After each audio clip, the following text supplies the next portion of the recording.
You are sitting on the edge of your bed, phone hovering inches from your face, watching the 3 grey dots of a typing bubble dance.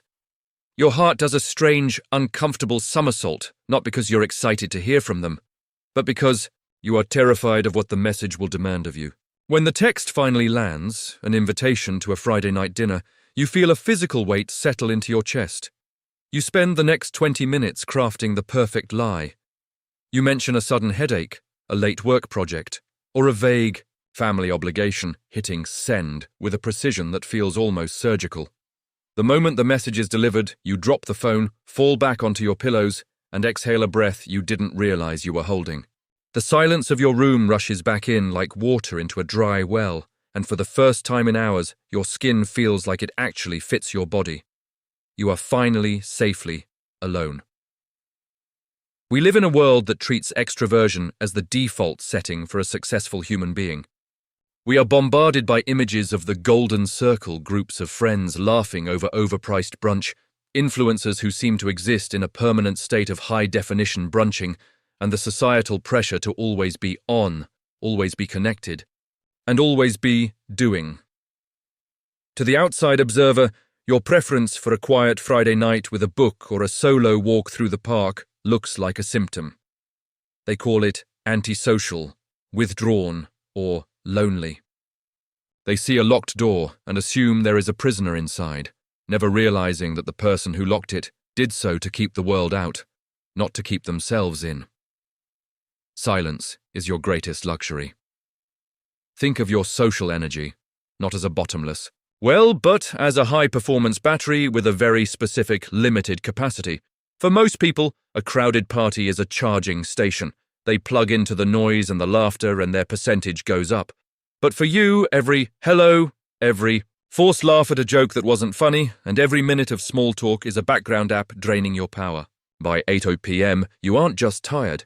You are operating on 1% emergency reserve, your brain fogging over as you navigate the social cage of expectations. You aren't being rude when you go quiet. You are simply trying to prevent a total system shutdown. When you finally get home and shut that door, you aren't retreating from life. You are finally plugging yourself back into the only charger that actually works. You are not broken, just different. There is a razor-thin line, however, between the solitude that heals and the isolation that hides.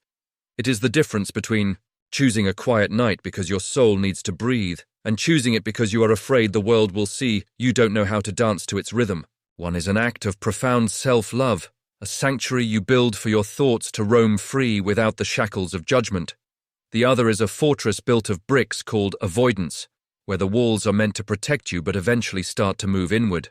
You have to ask yourself, are you staying home because you love the company of your own mind, or because you've convinced yourself that no one else ever could? Peace and avoidance wear the same clothes. To understand why your brain treats a quiet room like a 5-star spa, we have to look at your internal hardware. While the world tries to diagnose your personality, biology is busy measuring your optimal arousal theory. Imagine a dial in your brain that regulates how much external stimulation, noise, light, conversation you need to feel right. For the extrovert, that dial is set naturally low. They need the world to crank up the volume just to feel awake. But for you, your baseline is already high. Your nervous system is a hypersensitive antenna, picking up the subtext in a coworker's sigh or the flickering hum of a fluorescent light that everyone else ignores. When you enter a crowded room, your arousal levels redline almost instantly. Your brain is a high-sensitivity instrument. This isn't just a feeling. It's a structural preference in your default mode network, or DMN. This is the circuit that flickers to life when you aren't focused on the outside world, when you're daydreaming, reflecting, or wandering through the corridors of your own memory. For those who love being alone, the DMN isn't just a background process, it's the main stage.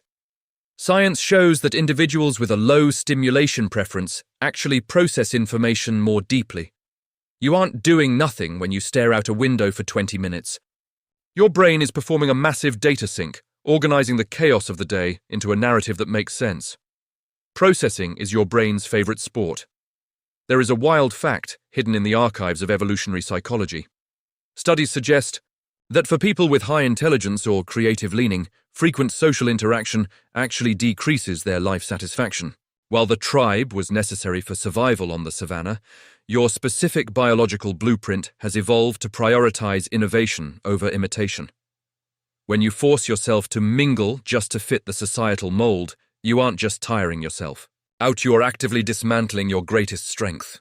You are trying to run high-level creative software on a system that is being throttled by the background noise of, "Hey, how have you been?" and "crazy weather, right?" Forced sociality is a performance-degrading bug. We have been conditioned to believe that loneliness and solitude are synonyms. But in the laboratory of the mind, they are opposites. Loneliness is a state of lack, a painful gap between the connection you want and the connection you have. Solitude, however, is a state of abundance. It is the moment your internal resources are finally available to you without being hijacked by the needs of others. When you choose to be alone, you are giving your brain permission to stop scanning for threats or performing for status and start existing for itself. This isn't a luxury. For your specific neurobiology, it is a survival requirement. You aren't withdrawing, you are recalibrating.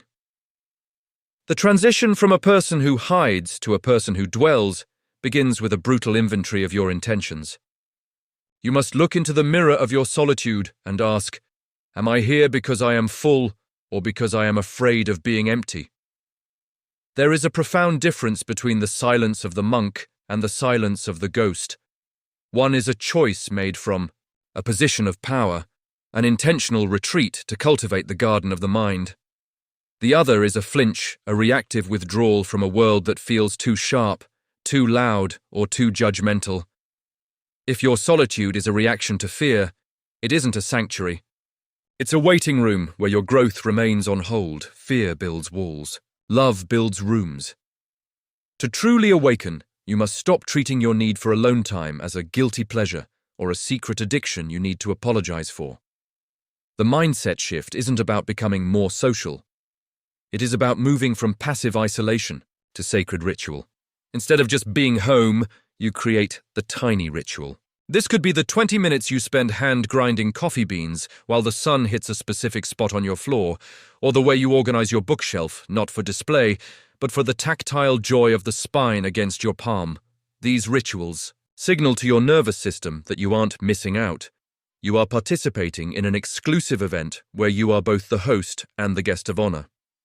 Your presence is your only requirement. The awakening happens when you realize that being alone is the only time you are truly yourself.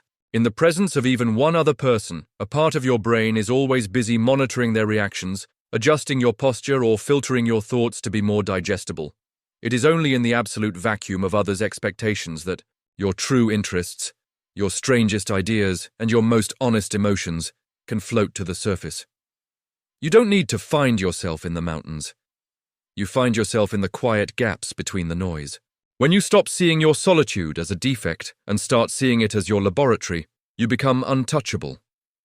Solitude is where your mask breathes. You were never broken for wanting to leave the party early. You were never weird for preferring the company of a cold, rainy evening to a crowded bar.